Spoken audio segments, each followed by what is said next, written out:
Assalamualaikum warahmatullahi wabarakatuh. Halo semuanya, bertemu kembali dengan Ibu Dwi Lucy Riyadona. Pada pertemuan kali ini kita akan membahas bagian 2 dari metabolisme, yaitu katabolisme. Materi ini masih masuk ke dalam materi biologi kelas 12 semester ganjil. Kompetensi dasarnya masih sama, yaitu 3.2 dan 4.2. Dengan indikator pencapaian kompetensi pada pertemuan kali ini adalah menjelaskan proses katabolisme yang terdiri dari respirasi aerob dan respirasi anaerob atau fermentasi. Baiklah, langsung saja kita masuk ke bagian 2, yaitu katabolisme.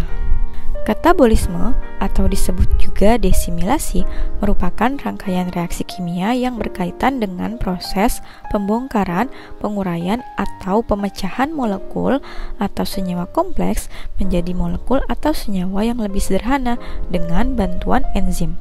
Penguraian senyawa ini menghasilkan atau melepaskan energi berupa ATP yang tersimpan pada molekul dan biasa digunakan organisme untuk beraktivitas. Reaksi kimianya membebaskan energi sehingga disebut sebagai reaksi eksergonik. Contoh katabolisme adalah respirasi seluler dan fermentasi. Berdasarkan kebutuhan akan oksigen, katabolisme dibagi menjadi 2, yaitu respirasi aerob dan respirasi anaerob. Untuk respirasi aerob merupakan respirasi yang membutuhkan oksigen bebas dari udara untuk menghasilkan energi. Contohnya respirasi sel. Organel sel yang berfungsi dalam pembentukan energi adalah mitokondria.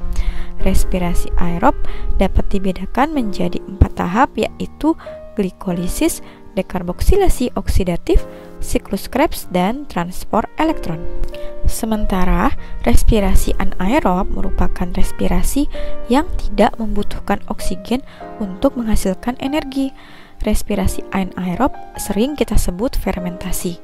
Energi yang dihasilkan dari respirasi anaerob lebih sedikit dibandingkan aerob dan dihasilkan dari proses glikolisis. Dari produk yang dihasilkan, fermentasi dibedakan menjadi 2, yaitu fermentasi alkohol dan fermentasi asam laktat. Respirasi seluler terjadi di mitokondria. Perhatikan struktur mitokondria berikut. Mitokondria diselubungi oleh 2 membran, di mana membran luar bertekstur mulus, namun membran dalam berlipat-lipat dengan pelipatan ke dalam yang kita sebut krista. Membran dalam membagi mitokondria menjadi 2 kompartemen internal. Yang pertama adalah ruang antar membran dan yang kedua adalah matriks mitokondria. Matriks dan kriste merupakan tempat terjadinya proses respirasi seluler di mitokondria. Berikut ini disajikan reaksi katabolik dari respirasi seluler, fermentasi alkohol, dan fermentasi asam laktat.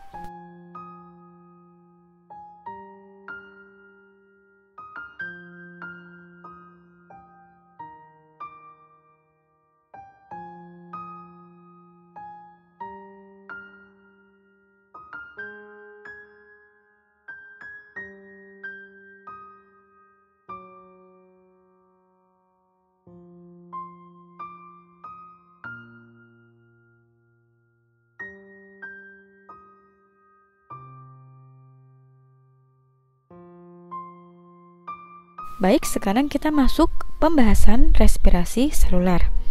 Respirasi seluler memiliki 4 tahapan, antara lain yang pertama glikolisis, kedua dekarboksilasi oksidatif, ketiga siklus Krebs, dan yang keempat transport elektron. Glikolisis adalah peristiwa pengubahan molekul glukosa dengan 6 atom C menjadi 2 molekul yang lebih sederhana, yaitu asam pirufat dengan 3 atom C atau karbon. Glikolisis terjadi di dalam sitoplasma sel atau sitosol. Sementara itu, dekarboksilasi oksidatif berlangsung dalam matriks mitokondria.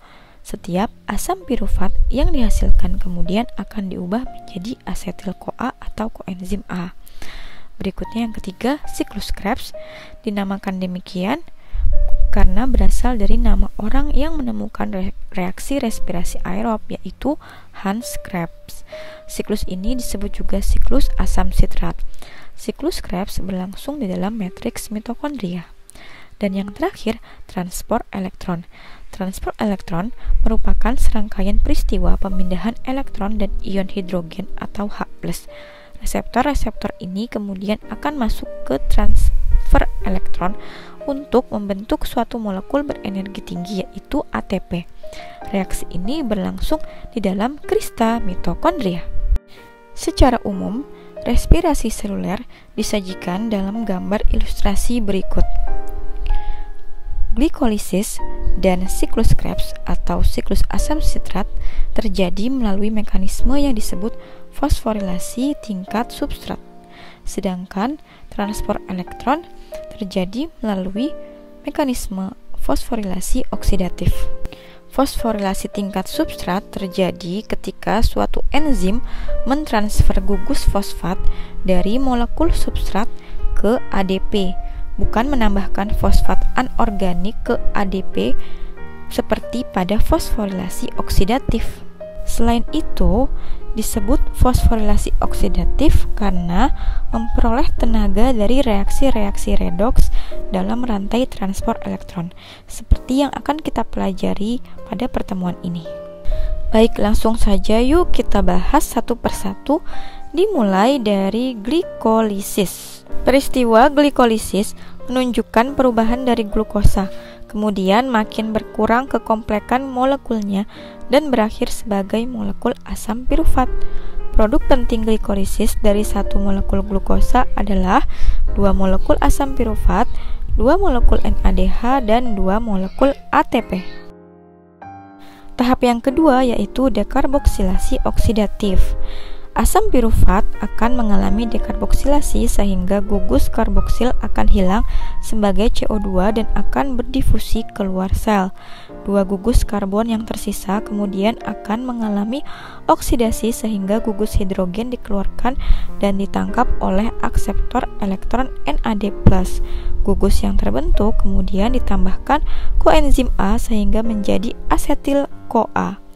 Hasil akhir dari proses dekarboksilasi oksidatif ini akan menghasilkan 2 asetil-CoA dan 2 molekul NADH. Pembentukan asetil-CoA memerlukan kehadiran vitamin B1. Tahap yang ketiga yaitu siklus Krebs. Siklus Krebs menghasilkan NADH, FADH2, ATP serta membentuk kembali oksaloasetat. Oksaloasetat ini berfungsi untuk siklus Krebs berselanjutnya. Dalam siklus Krebs, dari setiap satu molekul glukosa akan dihasilkan 6 NADH, 2 FADH2 dan 2 ATP. Tahapan yang terakhir yaitu transport elektron. Reaksinya kompleks tetapi yang berperan penting adalah NADH, FAD, dan molekul-molekul khusus seperti flavoprotein, koenzim Q, serta beberapa sitokrom. Dikenal ada beberapa sitokrom yaitu sitokrom C1, C, A, B, dan A3.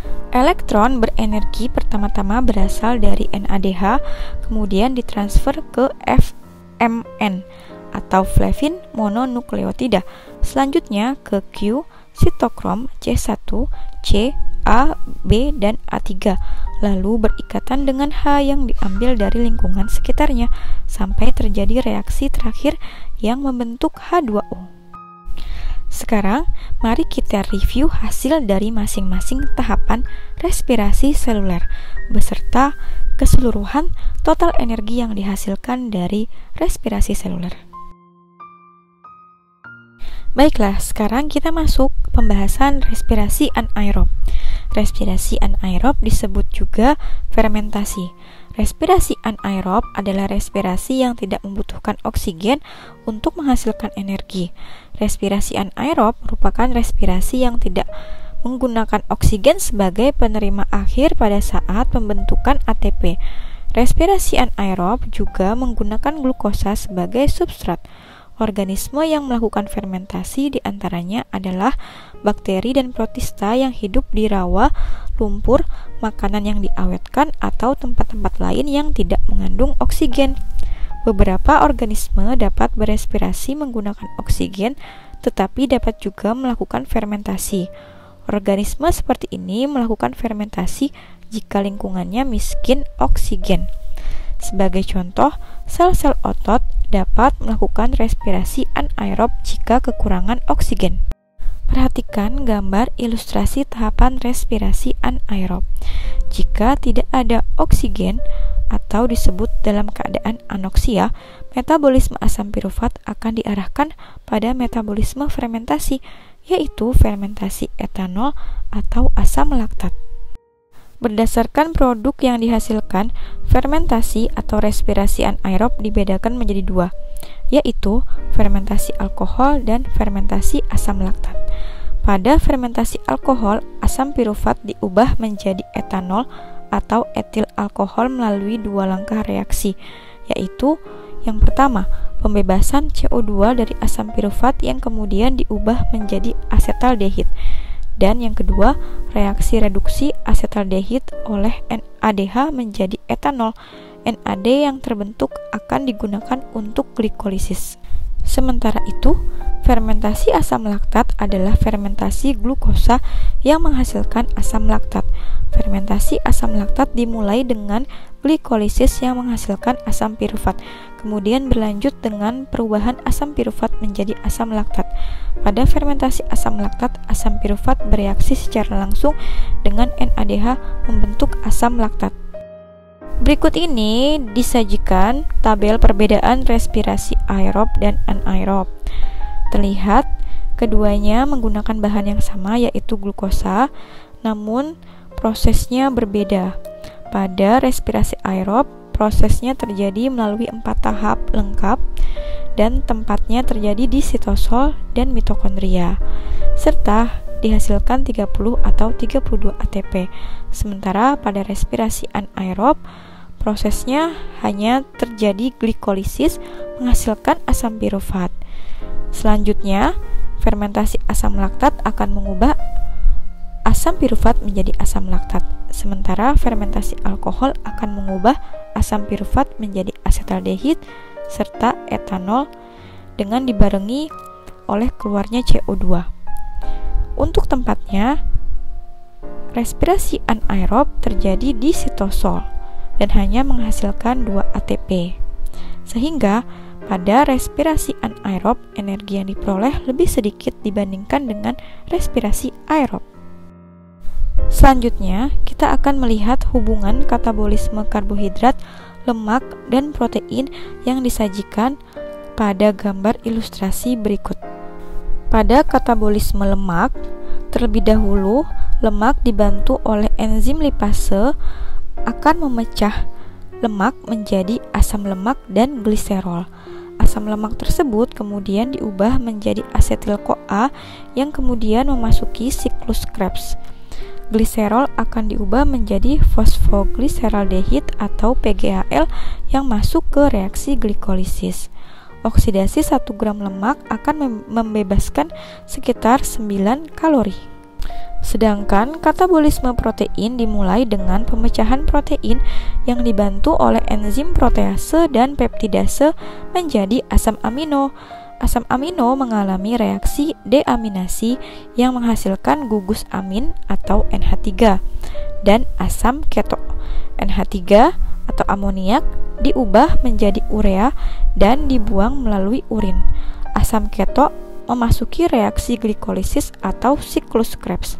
Oksidasi 1 gram karbohidrat atau protein akan membebaskan 4 kalori.